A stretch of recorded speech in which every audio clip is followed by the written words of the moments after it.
We are finally in Charleston getting ready to welcome this brand new yacht of a cargo ship called ONE MACKINAC.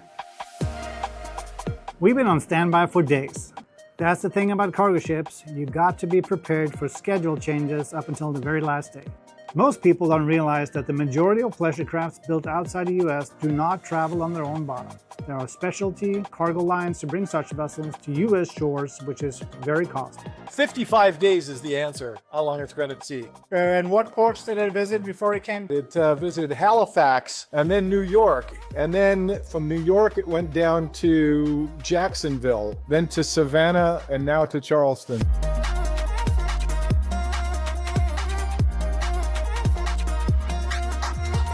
Let me see it. Thank you. We're going to be delivering it from once you drop it in the water. We'll take it to the port.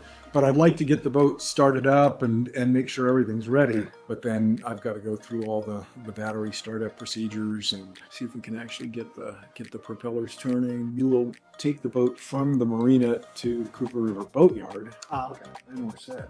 We're ready to go. Lead the way. Thank you. Thank you, sir. Thank you.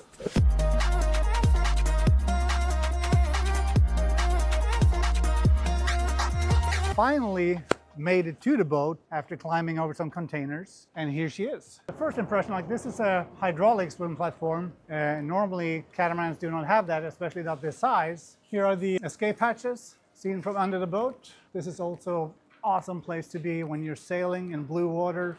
You can sit inside and look out the escape hatch and see down into clear blue water. You can see the reverse bows, and they are engineered that way to increase the waterline a little bit. By increasing the waterline, you also get a faster boat.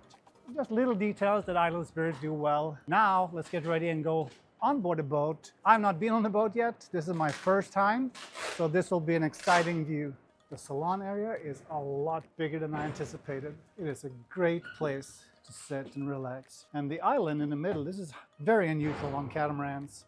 I was not certain how that was going to look, but it fits perfectly with the sofas, countertops, galley. Everything is really well dimensioned. I like it a lot. So let's check out this hull first. And here you see the propulsion system, the batteries. It's all connected down here under the bunk. Fold this down, mattress on top, nice sized bunk. And the cool thing with this charter version is that even if it is a charter version, the bathrooms are decent size. And there's a stand-up shower in here. Normally these are so hard to be in. They're just so tiny. There's plenty of room. I like this. I like this soft touch on places on the boat they know will be touched. Has that soft touch. It's awesome.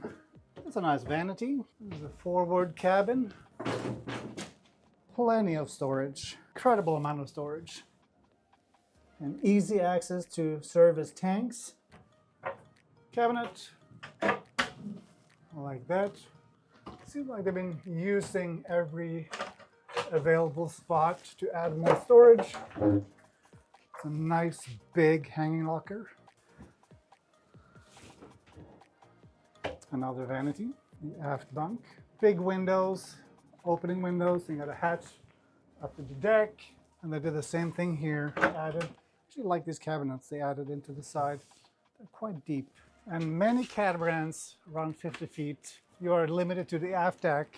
Like this one has a huge area up front. There's seating up here for at least 10 people. It's absolutely incredible on a 52-foot boat. I like it. I like it a lot. Another thing that's common on these catamarans is that when you're sitting on anchor, it gets really hot inside because you normally don't have any windows to open up front unless you have a door. But in addition to the door, this one has windows on each side that you can keep open and get a full breeze through the boat. Those are deep lockers. There's so much storage on this boat. Another deep locker. And this table is adjustable. Fold down to make a big bed. Trampolines on this boat are pretty small because they extended the foredeck to include the seating area. So many people. And you have a hatch in the middle here. You have an anchor stopper here. I would say that's a pretty deep locker. Sail locker. They've put all the fenders down here now. This is the crown jewel of this boat. This massive aft deck. I would really like this table that folds out. Normally you have the seating restricted to one side, but by being able to fold up this, you have cushions right here. You can have dinner seating for a dozen people easily. And this one will also have a cushion. You can sit down here and enjoy cocktails and watch sunsets. Pretty awesome. The layout of this boat is pretty unique and I really like it. It's a very good layout. So we're on the flybridge on the boat now. Right here we have all the winches. They're all electric. The clutch there for the spinnaker. And we have a self-tacking jib on this boat. You see the track going right there. And this is where the mast will come.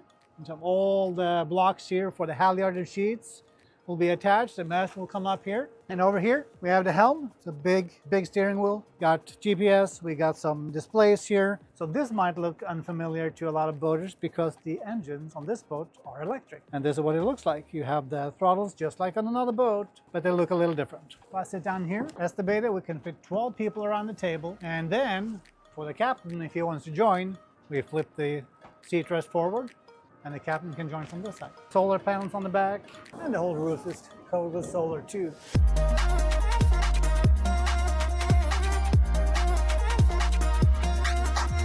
Okay, we're sitting here with Philip Winter from the shipyard, and I have some questions. Philip, how many watts of solar is on this boat? This boat is equipped with 4,900 watts of solar, which is amazing. With the 1,000 amp hour battery bank, we can run the entire house system basically off the solar, including running air conditioning all night. And how far can we go on electric alone? How many miles if we go, let's say 6 knots? At 6 knots, we're looking at about 85 miles, using 80% of the battery. And if we start the generator, what does that happen? What happens then? Then you're at about 1,500, maybe as much as 1,800 miles at 6 knots. Basically, you're saying we can almost cross the Atlantic by motor. That is correct. One of the ideas behind the boat was really to eliminate the range anxiety that some boaters have, and we want this boat to be able to sail just like any diesel-powered boat, and boaters don't have to change the way they operate their boat. That is very true. And I mean, you love catamarans, I love catamarans. What would you say to a family who's looking for a big boat to sail around the world? Why would they choose an Island Spirit? The biggest reason is the peace and tranquility. I've been tucked up in some atolls in the Tuamotu archipelago, and if I think about being able to sit there for a month and never have to smell a diesel fume or hear a diesel generator, it's just absolute paradise. That's the whole thing about the solar panels, the big battery bank that I like about this particular catamaran. You never have to run the generator as long as there's just a little bit of sun. There's the house battery bank of 1,000 amp hours. And also 210 kilowatt hours of drive battery. So they're separate banks. And can the solar charge the drive bank? It can't. However, the drive batteries can pump into the house bank. Yeah. So they're massive drive batteries that could keep the house bank supplied even if you encountered weeks of cloudy weather. How long does it take if we have, let's say, 20% battery left and we start generator, the power pack, whatever we're going to call it, how long does it take to get to 100%? Well, we charge to 90% just to keep the batteries alive for as long as possible. And again, the batteries are temperature controlled. They're either cooled or heated to maximize their longevity. It takes just under 3 hours to get from 20% to 90%. That is pretty awesome. So if you're out sailing with your family and let's say you have a good breeze, 15 to 20 knots or 15 to 18 to be comfortable, how fast is this boat? What can it do? I've actually sailed in those conditions, brought hull number 3 from Morehead City, North Carolina up to Annapolis. And the configuration of the boat with the classic main and self-tacking jib is 1,905 square feet of sail area on an 18-ton boat. So it's relatively light and got a lot of sail area.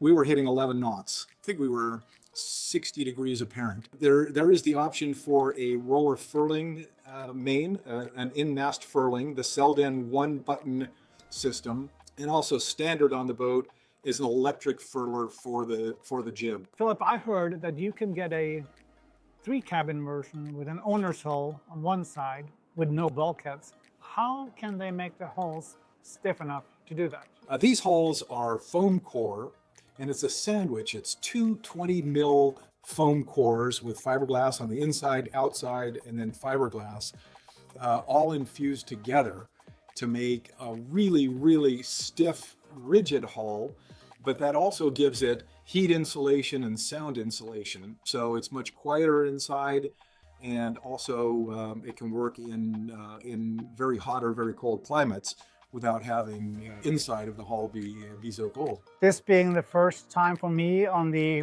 525, I am thoroughly impressed. It's a great boat. Regarding deliveries for this boat, we have one boat that is under production right now, but it's for sale.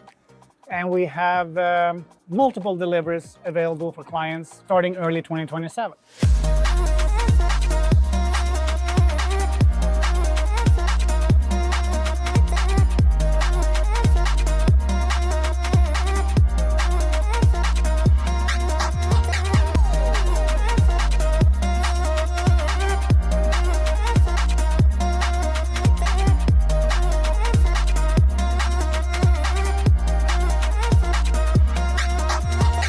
It's been a long day. From the moment we arrived at the port to the moment we were walking off the cargo ship, about 6 hours have passed. But we were expecting that.